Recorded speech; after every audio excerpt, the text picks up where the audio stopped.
Hi there, and welcome back to Bookmark, where we have book reviews. And just before I get into tonight's text, I want to hold up a little sign that my daughter and grandchildren gave me recently because they know me well. And the sign reads, "Too many books? Question mark. I think what you mean is not enough bookshelves." So they know me well, and it will be displayed with pride on my shelves. Um, Plenty of books, and probably the need of shelves here and elsewhere. Tonight's text is a lovely book that I read recently and last year, and I featured it a little bit on a sermon on a Sunday service when we were online. It's got a fantastic photograph on the front. The book is called The Great Soul of Siberia, subtitle In Search of the Elusive Siberian Tiger. And the author is a man called Sooyong Park. I'll call him Park from here on in, who is South Korean, lives near Seoul in South Korea. And here's the book itself, and here's the image on the front.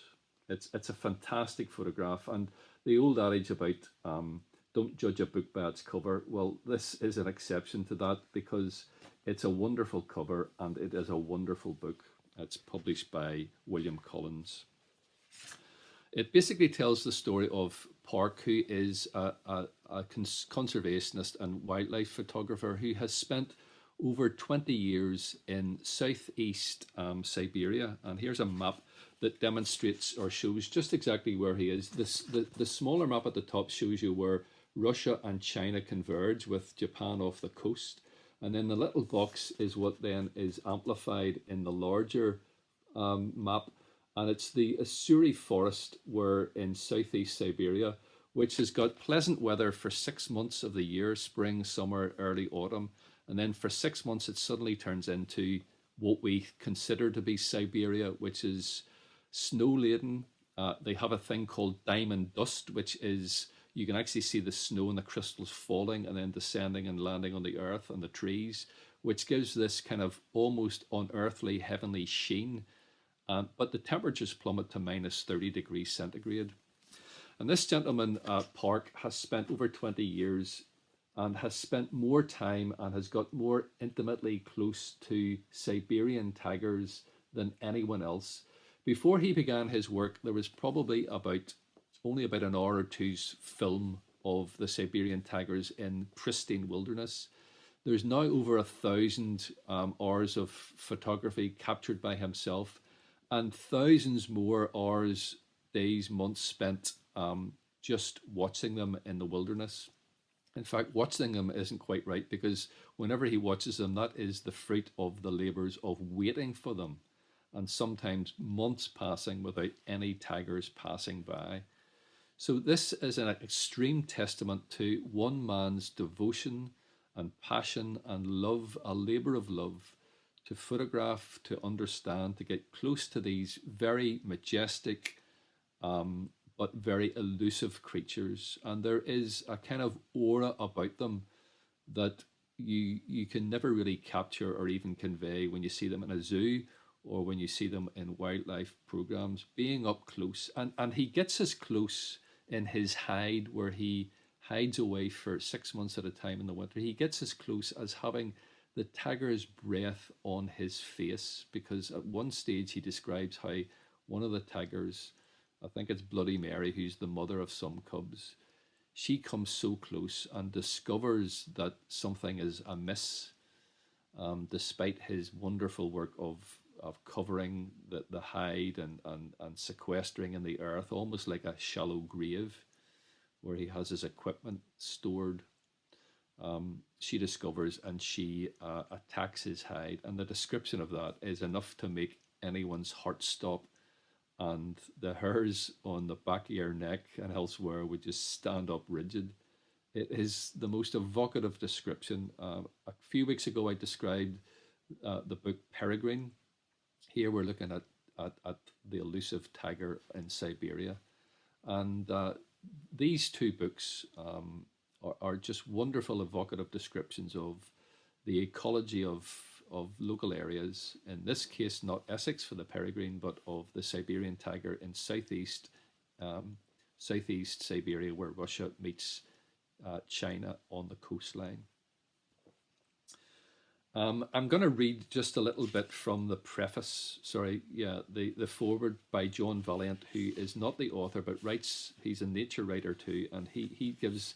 I'm going to sample just a little bit to give you a flavour, because this is one of these texts, a bit like some I've referenced before, where the style and the beauty of the writing, as people call it, the form, is matched to the content, what's being described. And sometimes, in fact, quite often, when you try to describe it in your own words, paraphrasing it, you only spoil it.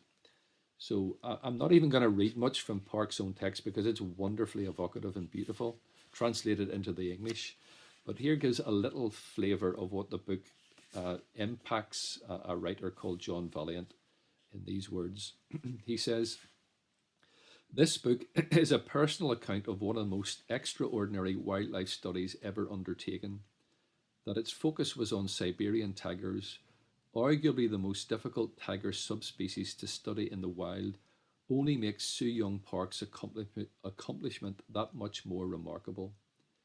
Many of his observations were made from an earthen bunker scarcely larger than a grave, where, over a period of years, he sequestered himself for months at a time in sub-zero temperatures.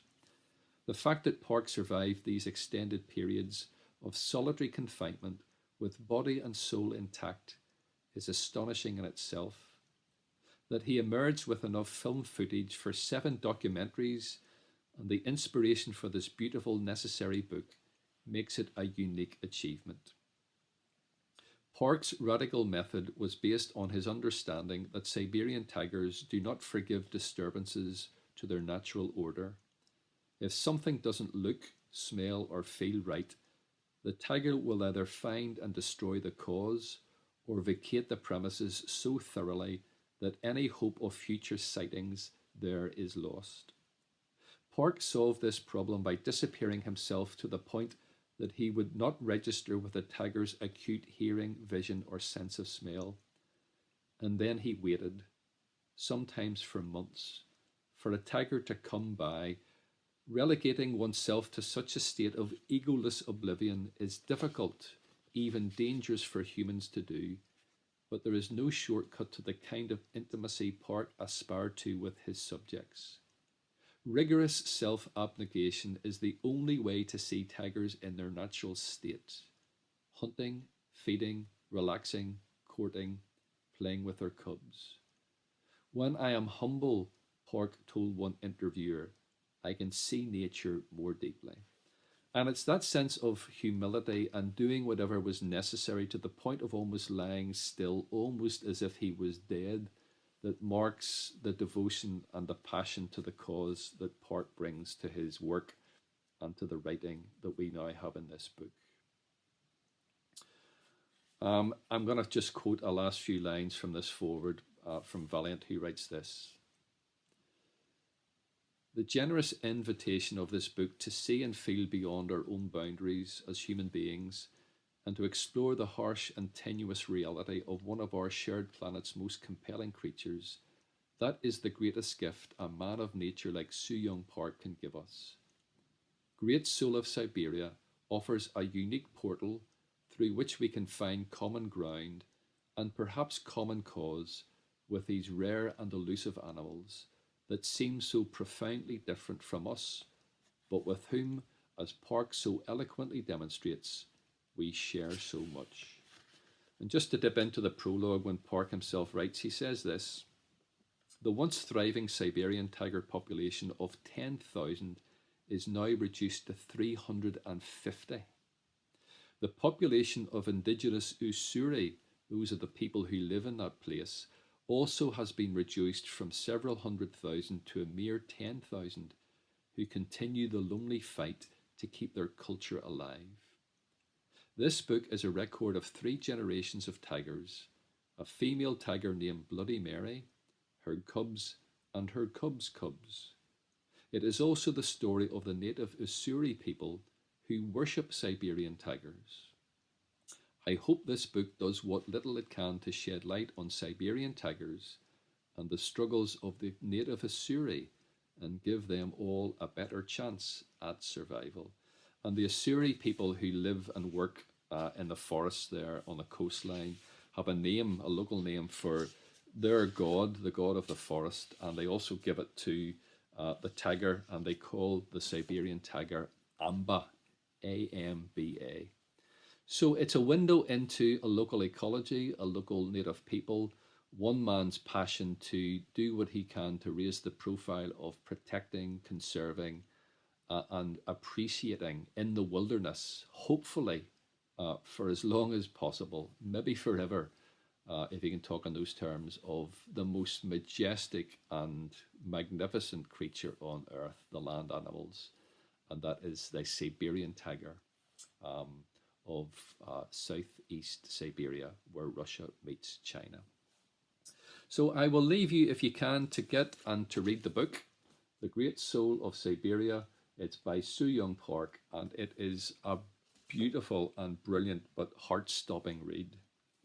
And it reminds me, and I'm going to close off with this, of two poems about tigers that have been with me in my imagination and mind and memory since my years at school. And this is, remember this old book, A Choice of Poets, which was used for, back in the day, O-level English. It was a book that sparked my love for poetry and English. And William Blake's famous poem, The Tiger, is one that I'll read, which gives just a feel for the power and beauty, but also the savagery of the tiger. And the way in which the poem's written, you can feel the beats of the bar, almost like the racing of a tiger, and its heart racing and its feet pounding as it goes through the forest, but also the quickening of the human heart with terror and fear, but also a sense of awe in the face of this magnificent but frightening creature. Tiger, tiger, burning bright in the forests of the night, what immortal hand or eye could frame thy fearful symmetry? In what distant deeps or skies burnt the fire of thine eyes? On what wings dare he aspire? What the hand dare seize the fire? And what shoulder and what art could twist the sinews of thy heart? And when thy heart began to beat, what dread hand and what dread feet? What the hammer, what the chain? In what furnace was thy brain? What the anvil, what dread grasp dare its deadly terrors clasp? When the stars threw down their spears and watered heaven with their tears, did he smile his work to see? Did he who made the lamb make thee? Tiger, tiger, burning bright in the forests of the night, what immortal hand or eye dare frame thy fearful symmetry? And the change between the first verse and the last verse, from could frame to dare frame thy fearful symmetry, gives the poem much of its power. And then a more recent poem, it's from R.S. Thomas. It's from this book, Later Poems, R.S. Thomas, the Welsh poet. And he's got a poem called The White Tiger. And this is a tiger in captivity in a zoo. But as it walks and paces up and down, you feel something of the same imagery, beauty and power and magnificence, the awe that we have in front of this tiger. But the white tiger gestures to the Siberian tiger in the whiteness and the diamond dust of the ice and snow of a Siberian winter. This poem goes as follows. It was beautiful as God must be beautiful, glacial eyes that had looked on violence and come to terms with it, a body too huge and majestic for the cage in which it had been put. Up and down in the shadow of its own bulk it went, lifting as it turned the crumpled floor of its face to look into my own face without seeing me.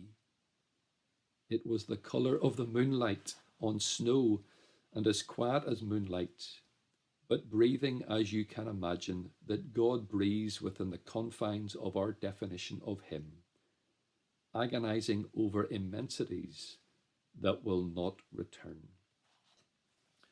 So the tiger for both the poets, Blake and Thomas, speaks about the beauty, the majesty, the violence, and all of those various aspects about nature and of creation and of the God who is the creator and of our place as humans within that.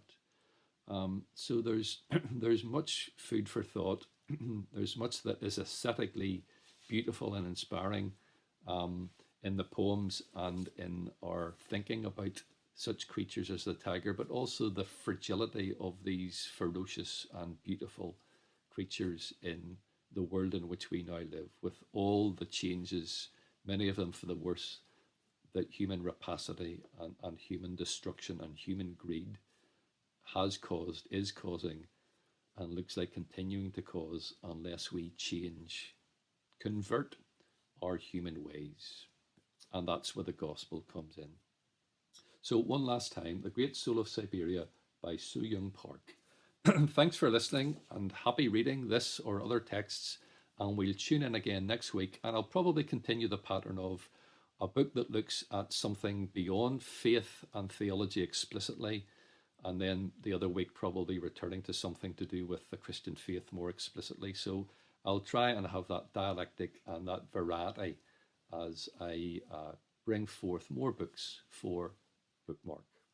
Thanks for listening, and God bless.